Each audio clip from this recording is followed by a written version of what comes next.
joined by the Illini head coach Brad Underwood, Dane Danger, Coleman Hawkins, and Terrence Shannon Jr. We'll start with an opening statement from Coach Underwood, then we'll take questions for the student athletes, and then we'll return to questions for Coach Underwood. Coach? Yeah, my hat's off to Penn State. They beat us 3 times, so we obviously haven't figured out what the sauce is to beat them. But you know, it's frustrating when you shoot 57% in the second half and lose. I thought we had a little different approach trying to get the ball in the paint. Dane and Coleman, I thought, were electric. Dane missed a few early, but trying to take advantage of that. Coleman's 8 of 12 or 8. I can't read. 8 of 14, I guess. But they go to booty ball, and it's really, really hard to guard. And when you can keep the possession of the ball for 12, 13 seconds, 10 seconds, and just keep backing up, and you have no recourse in how you guard it because you can't touch them, it becomes very challenging. And if you double, he sprays it. So, they have the rule in the NBA that eliminates that, but they don't in college. So, obviously, Mike is an unbelievable coach. He's done a great job, and wish him luck in the NCAA tournament. Questions for the student athletes, please raise your hand and we'll get a mic to you. Start with Jeremy in the front row middle. Bring a mic over, please. Coleman, what has made this team so difficult for you guys to defeat?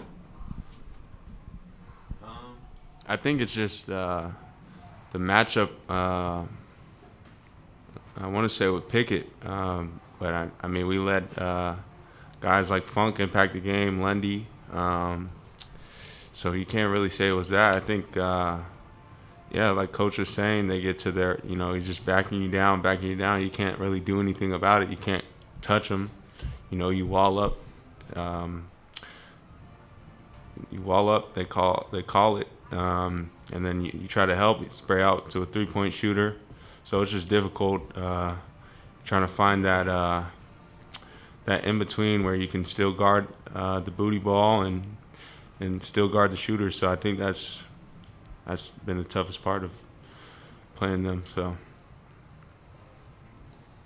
for the players, Scott in the front row on the left-hand side here. I guess for Coleman and Dane both, I mean, you guys were both pretty effective in post-ups against their smaller lineups. What worked then and maybe what didn't make that as sustainable? Dane, you start, and then Coleman. Can you repeat the question? Sure. Just what worked maybe with you and Coleman's successful post-ups against their smaller lineups, and then what maybe just didn't make that something you go too late? We try to get it in the paint early. It was a few bunnies that I had missed early, but I found my flow. But I think with just like why we stopped was just because of the lineup they had in. We needed some threes late in the game. So, yeah. Coleman. Yeah, I think it's just our length. I mean, and this is no disrespect to Pickett, but I mean, he's kind of like a free safety out there. So we kind of wanted to exploit that, kind of make him want to guard. When we get them guarding, it's harder on them to run their offense, make shots because they're doing it on both ends. So I think, just me and Dane's length as well. I mean, I don't know how tall Pickett is, but I mean, I should be doing that. And I haven't really done a good job of posting up all year. But I mean, when it's a guard and a 4-5, you should be able to score in the paint like that. So we'll go in the back middle, then we'll come to Scott here.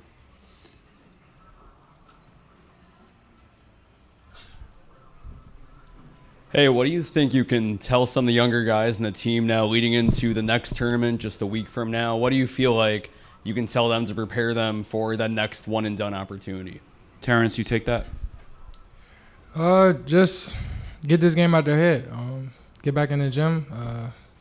take the days off that we have, use that and watch film, see how we can get better, and just get prepared for March. The lights will be brighter, and if we lock in and play defense the way I know we can, we'll be fine. Come back to the front row on the left. Scott? Terrence, was it just the missed free throws late, or was there something else maybe missing execution-wise for you guys?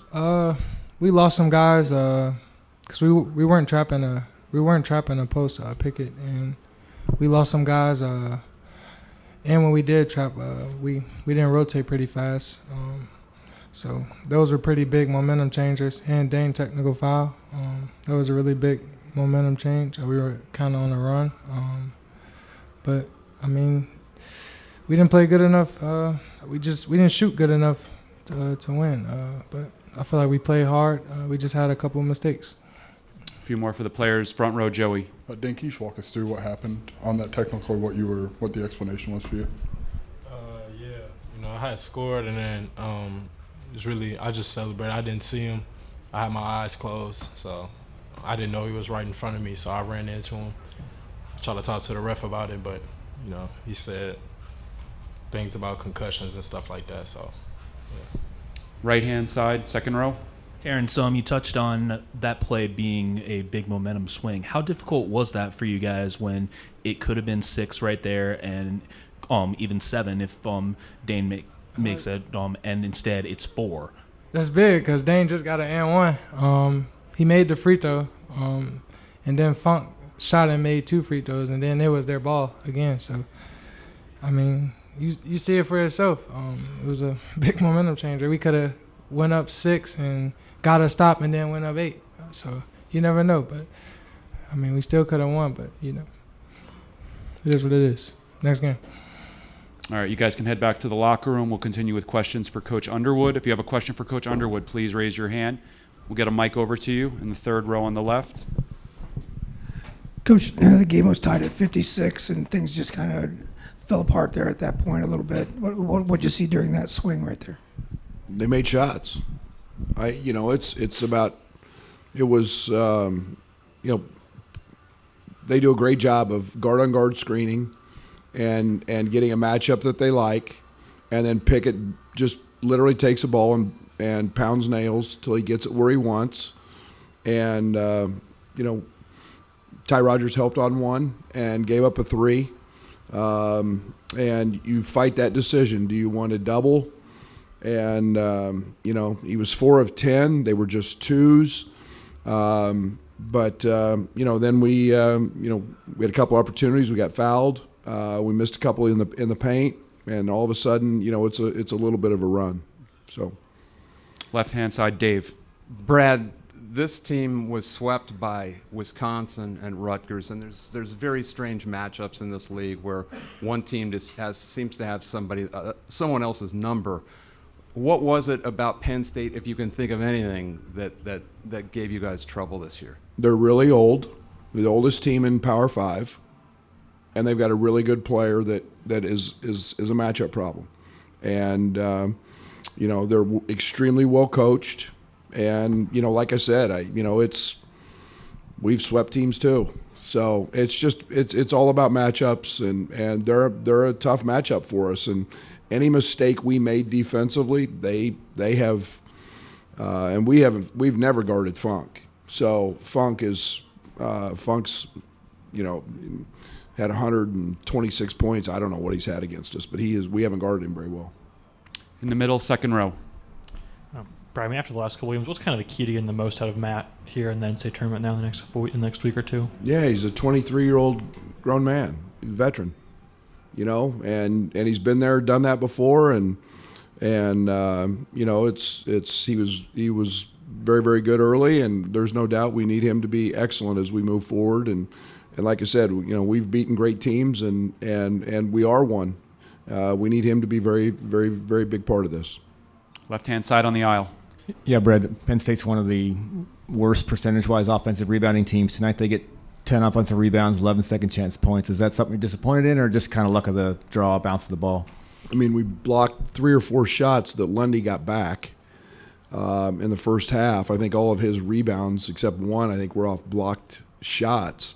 That's a little bit of luck. But, again, yeah, I mean, that's not what we do. I mean, we end up with 11, they end up with 10, and you know, you want to eliminate those. But, you know, the way the ball bounced today. Second row, middle left.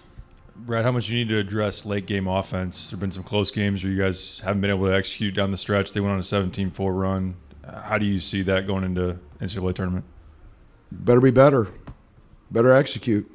I mean, we've tried ball screens. We obviously have been without Jaden. He helps in those moments, getting us into stuff. That's a knock to Terrence. We were pretty good against Michigan doing it. So again, it was more our defense tonight than anything. I'm more worried about what we're doing on the defensive side than the offensive side. Coleman missed a couple of bunnies. You know, we had. You know, I'll go back and look at the film to see what our looks are, but you know, it's a young team that has had at times challenges executing, and that's no secret. We're going to take two more, far left-hand side. Over here, Brad. Hi. I was going to ask you something else, but you just said you're more concerned about the defensive side. I guess my question is there enough there on the offensive side that a run in the tournament is possible? I don't know. We were 25 down at half to Purdue in their building, and found enough offense to do okay. You know, we've beaten UCLA, we've beaten Texas, we've beaten a lot of good teams in this league. I think there's plenty there. I think it's really hard to night in and night out. We've built our program on how do you win when the ball doesn't go in. And that's where we've struggled the most. Is, you know, hey, there's no secret we're last in the league in three-point shooting, and Matt's a big part of that, and Coleman's a big part of that. Luke has obviously helped, but we've got to make some threes, but we obviously just shot 57%. And lost. So I'm a little more worried about what we do on the defensive side when that ball doesn't go in. And the NCAA tournament becomes a grind. And you got to have guys who can make baskets. We do have that. Matt's a terrific isolation player, as is Terrence. And you know, we'll give it a whirl next week wherever they tell us, and against somebody that's not in the Big Ten. We'll finish with Jeremy in the front row. General question, but what is the key to this team living up to the potential we've seen in the NCAA tournament? And it's finding a little bit of consistency. I think it's finding a little bit of, you know, positive momentum. It's creating an energy that's, you know, young guys that keep growing. I'm excited. This team can go as long as and as far as they want to be. We've proven that. I thought we played pretty hard tonight. And again, it's just, you know, give Penn State credit. You know, it was more them than I think it was us. And you know, you have those nights. And, you know, we started getting a little balance with Dane. I thought he was terrific tonight. And then we started getting, you know, with Coleman and Terrence. And, you know, we get Matt going. And we've gotten pretty good shots with Luke. Then I think get RJ going. I think we're in pretty good shape. All right. Thank you, Coach. Appreciate it. Good luck in the tournament. Thank you.